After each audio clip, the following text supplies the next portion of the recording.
Hello dear students. उम्मीद है आप लोगों की पढ़ाई बहुत बढ़िया चल रही होगी, एग्जामिनेशन की प्रिपरेशन बहुत अच्छी चल रही होगी। कुछ बच्चे बोर्ड की प्रिपरेशन में लगे हुए हैं, कुछ बच्चे नीट की प्रिपरेशन कर रहे हैं और कुछ बच्चों का जनवरी अटेम्प्ट है मेंस का।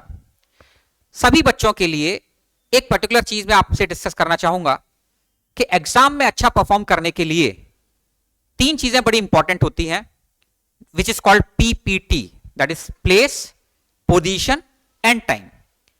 How these three things, place, position and time, will ensure your success in your exam, वो मैं आज आप लोगों के साथ थोड़ा सा शेयर करना चाहता हूं, डिस्कस करना चाहता हूं।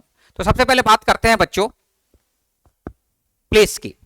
अब प्लेस में एक चीज ये समझने की कोशिश करिए कि किसी भी फील्ड में सक्सेस अचीव करने के लिए एक पर्टिकुलर प्लेस फिक्स कर दिया गया है बच्चों। अगर आपको अच्छा क्रिकेटर बनना है तो आप कहां प्रैक्टिस करेंगे? घर में प्रैक्टिस करेंगे या पिच पर प्रैक्टिस करेंगे? तो आप सभी लोगों का जवाब होगा कि पिच पर ही प्रैक्टिस करेंगे। पिच पर भी जितनी देर आपके हाथ में बैट और बॉल रहेगा उतनी आपके सक्सेस के चांसेस बढ़ते चले जाएंगे। अगर आपको अच्छा स्विमर बनना है तो स्विमर बनने के लिए आप पिच पर नहीं जाएंगे, स्विमर बनने के लिए आप स्विमिंग पूल में जाएंगे। जितनी देर आप पानी में ज्यादा रहेंगे, जितनी देर आप ज्यादा प्रैक्टिस करते रहेंगे स्विमिंग की, उतने ही आपके सक्सेस होने के चांसेस उस फील्ड में बढ़ जाएंगे। आप घर में भी वैसे ही सोच लीजिए। एक छोटी सी चीज, छोटा सा एग्जांपल आप समझ सकते हैं कि अगर आपको पूजा करनी होती है घर में तो पूजा का एक अलग प्लेस बना दिया जाता है और आप उसी पर्टिकुलर जगह पर जब बैठते हैं, सारे लोग जब उसी पर्टिकुलर जगह पर बैठते हैं तो मन में वही पूजा के भाव आते हैं और उस पूजा के भाव के साथ हम लोग वहां पर शांति फील करते हैं और अपनी पूजा संपन्न करते हैं। इसी तरीके से बच्चों, अगर आप बोर्ड का एग्जाम हो, नीट का एग्जाम हो या जेई का एग्जाम हो, उसमें सक्सेस अचीव करना चाहते हैं तो अपने घर में एक पर्टिकुलर प्लेस बना लीजिए जहां पर आप हमेशा बैठकर पढ़ा करेंगे। आप अगर एक अपना प्लेस फिक्स कर लेते हैं तो उस प्लेस पर जब आप जाएंगे तो ये सिग्नल जाएगा आपकी बॉडी को, आपके ब्रेन को कि अब पर्टिकुलरली पढ़ाई का टाइम आ गया है, हमें पढ़ाई के लिए तैयार हो जाना है। तो सबसे पहली चीज है, अपने घर में एक पर्टिकुलर प्लेस ऐसा फिक्स कर लीजिए कि आप हमेशा वहीं पर बैठकर पढ़ाई करने वाले हैं। That is for place. अब बात करते हैं बच्चों सेकंड, फॉर पोजीशन।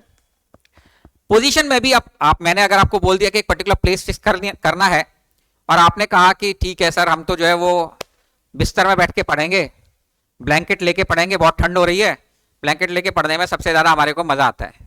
तो यहां पर सबसे ज्यादा मजा किस चीज में आता है वो इंपॉर्टेंट नहीं है। आपको वही पोजीशन मेंटेन करनी है जो पोजीशन आप लोग एग्जाम में लेकर चलना चाहते हैं। जैसे कि क्रिकेटर के लिए कौन सी बॉल आएगी, उस बॉल पर उसको अपनी पोजीशन कैसी बनानी है वो उसकी प्रैक्टिस करता है।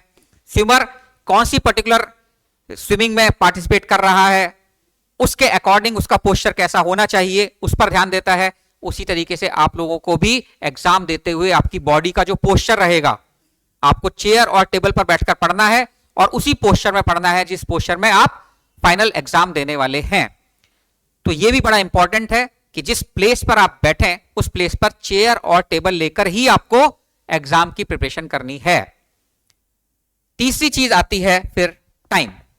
इस चीज के बारे में बच्चों मैं पहले भी बात कर चुका हूं कि अगर आपको पता है कि आपका एग्जाम 9 to 12 या 2 to 5 होना है या बोर्ड के एग्जाम्स की आपको टाइमिंग्स पता है, उस पर्टिकुलर टाइम पर आपको हमेशा उसी एग्जाम की फॉर्म में एग्जाम प्रैक्टिस करनी चाहिए। आपको उसी एग्जाम फॉर्म का मतलब है कि अगर आपको पता है कि ऑब्जेक्टिव टाइप एग्जाम आने हैं, उसमें जो है वो 75 क्वेश्चंस आने हैं, 90 क्वेश्चंस आने हैं, 100 क्वेश्चंस आने हैं और सारे नए क्वेश्चंस आने हैं, अनसीन क्वेश्चंस आने हैं, तो उसी पर्टिकुलर टाइप का टेस्ट पेपर लेकर इस पर्टिकुलर टाइम में आपको एग्जाम की प्रैक्टिस करनी चाहिए, यानी टेस्ट देने चाहिए। इस पर्टिकुलर टाइम में आपको रिवीजन नहीं करना चाहिए, कोई नया चैप्टर नहीं पढ़ना चाहिए, क्योंकि आप अपने ब्रेन को ट्रेन कर रहे हैं कि अनसीन प्रॉब्लम्स अगर आपके सामने आए और अगर आपको कॉन्सेप्ट अप्लाई करके उस प्रॉब्लम को सॉल्व करना हो तो इस पर्टिकुलर टाइम में आपका ब्रेन मैक्सिमम एफिशिएंसी पर वर्क करे।